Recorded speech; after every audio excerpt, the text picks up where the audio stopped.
Hallo, my naam is Kobus. Vandag gaan ons gaan kyk na die WI-I unit. So hierdie is 'n tipe heining monitor wat een van ons kliënte wil hê.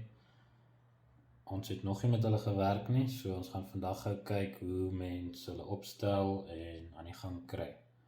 Ek gaan net gou vir hom krag gee. Een ding net om te weet, hieronder sê hy power supply en solar panel en dan battery. Wat hy nou nie hierso sê is hoeveel volt sy is, en ek het amper 'n 12 volt opgesit, maar nou ek met die ou gepraat het ek uitgevind dit moet eintlik 24 volt wees. Die battery kan mens nou 'n 12 volt battery opsit, so ek het nie 'n 24 volt supply hierso nie, so ek gaan gou 'n battery opsit en dan kyk ons hoe werk hy. Ok, nou is hy aan. Ek het 'n 12 volt DC battery net opgesit om dit maklik te maak. So, hoe mens nou inkom op die ding, jy gaan na jou wifi toe onder, dan scan jy en dan gaan jy hom kry as so iets.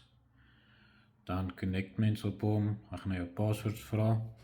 Die password word deur die supplier opgesit, so hulle sal dit vir jou kan gee. Dan log jy in op sy webpage. So dit is 192.168.0.1. Dan gaan jy weer vir 'n password vra, dis 'n ander password wat ook deur hulle gedoen word. Dan sit jy hom in en dan kom jy nou hierso op die homepage. En dan kan mens nou jou devices hierso sien. En hulle het dit sommer vir ons ge-add. Hierso is hulle nommers 3.16, 3.13 en so aan. So hierso is op hierdie unit 20 devices en ons het nou een aangesit. So dit is die device. Hierdie kom uit hom uit. So hoe hierdie ouetjie nou werk is jy mount hom op een van die pale wat die fence op is, en dan as iets daai fence vibreer of kap of so iets, dan gaan hy nou 'n alert stuur. So hier is nou 'n voorbeeld van die alert wat die device gestuur het, 3.8, so dis hy.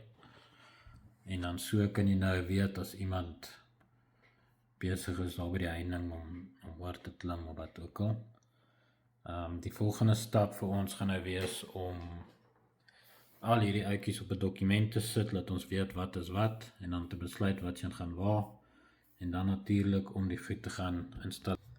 So dit sal ons volgende video wees, waar ons dan 'n bietjie vir julle gaan wys hoe ons hulle geïnstalleer het, en wat se stelsel ons daarso het. Die stelsel wat ons gebruik daarso op die oomblik is Gallagher. So ons het F42 energizers daar op site, ons 4 van hulle. Ons gaan dan hierdie uitjies daarso installeer, en dan sal ons weer 'n video maak om te wys wat volgende gebeur.